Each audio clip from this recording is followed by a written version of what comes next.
दोस्तों नमस्कार। Success stories with Shankar में आपका एक बार फिर से स्वागत है, अभिनंदन है। दोस्तों आज की कहानी जितनी दिलचस्प है, जितनी इंटरेस्टिंग है, उतनी ही थोड़ी सी दुखदाई भी है। एक सच्ची घटना है जो हाल फिलहाल मेरे साथ हुई है। मैं रह नहीं पाया, मुझे लगा कि आप तक ज़रूर पहुंचानी चाहिए। दोस्तों जैसा कि आपको ज़्यादातर लोगों को पता है कि मैं लगभग 2 साल से ज़्यादा हो गया, मैं रिटायर हो गया हूँ। तो जब मैं ड्यूटी पे था, जिन दिनों मैं अपने वर्क में था, तो उन दिनों बहुत सारे डिपार्टमेंटल काम की वजह से बहुत सारे लोगों के साथ रिलेशन रहता था और कुछ रिलेशन दोस्ती में कन्वर्ट हो जाते थे।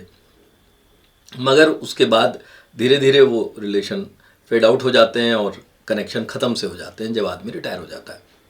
तो ऐसे ही मेरे एक दोस्त जो उस समय बन गए थे, वो भी जैसा होता है उसके बाद उनसे कोई संपर्क मेरा नहीं रहा। 2 साल गुजर गए, हमारा कोई मैसेजिंग या फिर कोई फ़ोन कॉल या फिर मिलना जुलना नहीं हुआ था। अभी क्या हुआ, 10-15 दिन पहले अचानक एक वीडियो मैसेज मेरे पास आया उनका, जिसमें उन्होंने बताया था कि उनके बेटे की शादी है और उसमें आपको अवश्य आना है। मुझे बड़ी खुशी हुई। मैंने वो सूचना अपनी पत्नी के साथ शेयर करी। वो भी खुश हुई कि कोई व्यक्ति जो कि इतने साल से आपसे दूर है और वो हम तो ये समझ रहे थे कि भूल गए होंगे, वो आपको अभी तक याद रखे हुए हैं। बड़ी अच्छी बात है, हम ज़रूर जाएंगे। शादी के 2 दिन पहले एक और मैसेज आया जिसमें गूगल लोकेशन के साथ वेन्यू का डिटेल था और फिर से रिमाइंड कराया गया था कि आप ज़रूर आइए। हमने कहा क्यों नहीं, हम ज़रूर आएंगे। लेकिन अनफॉर्चुनेटली क्या हुआ कि उसी दिन, जिस दिन हमको शाम को शादी में जाना था, एक और बहुत ज़रूरी काम हो गया जिसमें हमको जाना पड़ा, जिसकी वजह से हम उसको अटेंड नहीं कर पाए। तो मुझे बड़ा मलाल था और बहुत बुरा लग रहा था कि इतने प्यार से कोई आमंत्रित कर रहा है और उसके बाद आप नहीं जा पा रहे हैं। अच्छा हुआ भी ये कि मैं वहाँ कोई मेरी जानकार आदमी नहीं था, तो मैं किसी को कह भी नहीं पाया कि मेरी अनुपस्थिति ज़रा बता दीजिए या मेरी उपस्थिति दर्ज करा दीजिए और मैं फिर कभी आके उनसे मिल लूँगा। तो ऐसा कुछ हो नहीं पाया। और फिर क्या होता है कि शादी के जस्ट 2 दिन बाद मेरे को एक और मैसेज आता है कि thank you so much for attending our marriage ceremony and showering your blessings to our kids.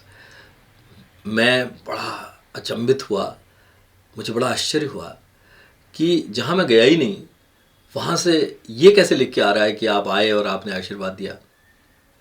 तो दोस्तों सोचने के बाद मुझे ऐसा लगा कि ये सब इंटरनेट का आउटकम है, उसके साइड इफ़ेक्ट्स हैं कि हम लोग सोचते हैं कि सब लोगों को मैसेज एक साथ भेज दो, फिर सोचते हैं सब लोगों को वेन्यू और डेस्टिनेशन की डिटेल भेज दो, और उसके बाद हमको ये लगता है कि सबको थैंक यू भी भेज दो, क्या फ़र्क पड़ता है।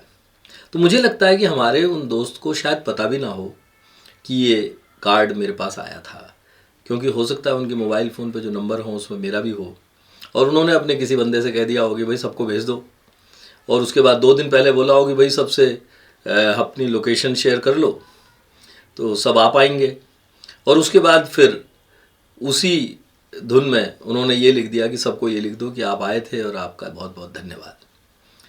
तो दोस्तों सोचना पड़ता है कि हम कहाँ से कहाँ आ गए। एक टाइम था जब शादी हमारे यहाँ शुभ कार्य होता था तो हम खुद कार्ड देने जाया करते थे, और अगर नहीं जा पाते थे तो अपने किसी मित्र को या किसी बच्चे को या फिर किसी अन्य दोस्त को भेजते थे अपने इम्पोर्टेंट लोगों को बताने के लिए कि आपको शादी में आना है, और हम लोग पर्सनली कनेक्ट होते थे उससे, और उसी प्यार की वजह से, उसी अपनापन की वजह से हम वहाँ जाते थे। और आज धीरे धीरे हम लोग इतने व्यस्त हो गए कि हमारे सारे काम हमारा गूगल करता है या इंटरनेट करता है, व्हाट्सएप करता है, और हमको पता भी नहीं होता कि वो काम हो रहा है। तो दोस्तों सोचना पड़ेगा। मैं तो सोच रहा हूँ, आप भी सोचिए कि अगर इसी तरह मामला चलता रहा तो एक दिन हमारे जो बहुत करीबी संबंध हैं उनका निर्वाह किस तरह से होगा, ये भी सोचना पड़ेगा। कुछ सालों बाद ये तस्वीर कितनी ख़राब होने वाली है, ये अगर आज से हम नहीं सोचेंगे तो शायद हम उसको ठीक नहीं कर पाएंगे। तो ये मजाक भी लग रहा है, लेकिन ये बहुत ही गंभीर बात है। तो आप भी सोचिए, मैं भी सोचता हूँ, और इन्हीं शब्दों के साथ आज का हमारा ये एपिसोड यहीं पर समाप्त होता है। अगर आपने मुझे सब्सक्राइब नहीं किया है तो आप कर दीजिए। मुझे आपका प्रोत्साहन, आपका प्यार, आपका अपनापन हमेशा आगे बढ़ने के लिए हिम्मत देता है। अगले वीडियो में बहुत जल्द आपसे फिर मुलाकात होगी। तब तक के लिए नमस्कार, शब्बा खैर, जय हिंद।